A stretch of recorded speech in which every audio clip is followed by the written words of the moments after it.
ये देखिए पुलिस की गाड़ी फंसी है, जाम है।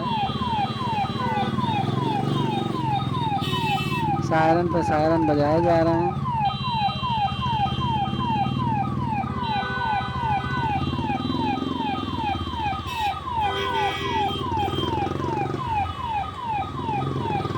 पीछे अधिकारी की गाड़ी है।